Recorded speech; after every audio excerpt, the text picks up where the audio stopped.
When it comes to brainstorming content, it's important to get those ideas out no matter how bad you think they are. So build the list now and trim it down later. My recommendation is to find a method for capture and storage that works for you. Here's my process. I will capture the ideas in a notes app. You see here two. One is Tot. That's a great taskbar or menu bar app for my Mac. It's also on iOS, and it's really fantastic for quick capture. So you can see that I have a Tot note called Content Queue, and I just throw all of the ideas I have for content in there. Now, for longer form ideas that I want to flesh out a little more, I'll use Apple Notes or my Field Notes notebook. Knowing that they are in one of these places means I'll have an easier time when it comes to organizing.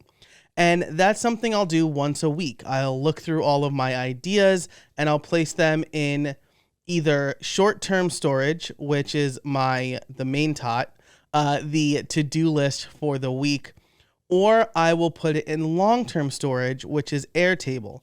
Airtable kind of serves two purposes for me, as you'll learn later on, but you could see, again, the longer image here is a screenshot of my Airtable for the current season of my podcast, where I am organizing my episodes. I've assigned dates to them and things like that. But for your purposes, you should have a place where you can quickly capture ideas as they come to you, and then a place to organize them. Now, if you don't have a process in place yet, that's okay. You can always figure out the apps or the analog tools later, but I do want to tell you about some prompts, and you can always start your ideas in the workbook that's been provided with this course. So let's look at some prompts. If you are trying to figure out some ideas, I would start with some of these things. Things you like, either a process you've come across or an app that's really helped you, or some place in the real world that helps you do your job or however it fits in with your topic better. You could talk about lessons you've learned, stuff that you've been working on and you figured out, or just like one of the best lessons you learned when you first started your business and stuff like that. That content does really well for me. Things like the best advice I never took when I started my freelance career.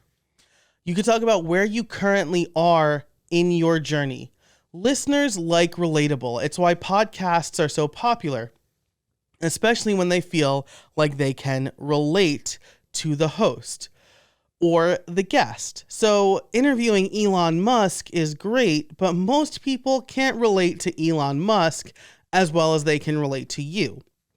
So if you talk about your struggles and what you're going through, your listeners will really resonate with that, and it'll help. You can also do news or current events and analysis. So if something is happening that's news related within your topic, you can take some time to talk about that and what that means for you and your listeners.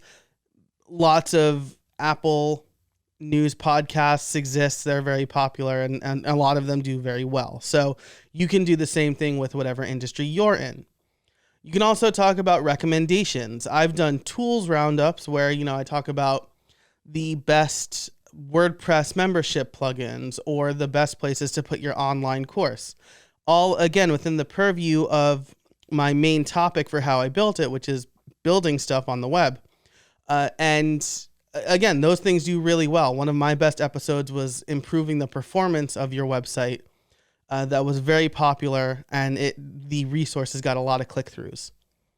You can also talk specifically about problems that you've recently solved and how you solved them. Again, this is stuff that people really love. It's a little behind the scenes action, which is another prompt, but you could talk about maybe a website you recently launched or a client that maybe you were having problems with a client and you resolved those problems. How did you do that? If it works for your topic and your audience, that's something that you could talk about on the show. Conversely, you could talk about something you're struggling with, that you're currently struggling with. And I'll tell you, I did a live stream once where I was supposed to just do what I thought was a simple task And I had allotted an hour for it where I would do it over the course of a half hour or maybe 40 minutes and then leave the last 20 minutes to Q&A. And it was just a complete disaster. Like nothing went right.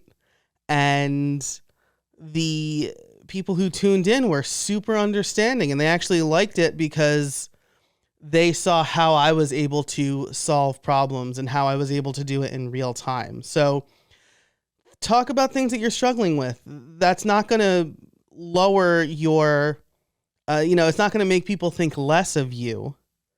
It's going to help people realize that even the pros have like struggle with issues. It's not just beginners, it's everybody, and it's going to help them. So you can also profile important people in your industry, especially if there's like newsworthy stuff. You know, if I did just a strictly WordPress podcast, I might try to interview somebody like Matt Mullenweg around WordCamp US or when he gives the State of the Word, because that's timely. And also, you know, he's a big name in the industry. Like I said, sneak peek or behind the scenes stuff, as well as what else you're working on. So services or products that you might sell, you know, and this is maybe something that you can do down the line a little bit when you've developed a good listenership. But this is stuff that, again, sneak peek, behind the scenes stuff, people really seem to love that, which works out for you because then you can kind of talk about the stuff that you're working on.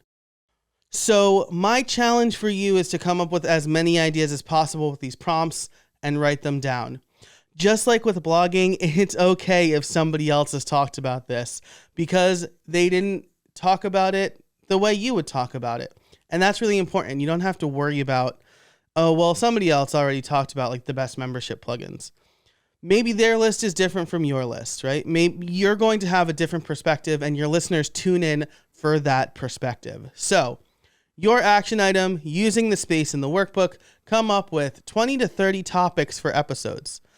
This is important because you're going to want to pare down this list. So there are no bad ideas. Write down everything you think of. And you can help other students brainstorm by posting some of your ideas in the Facebook Student Center.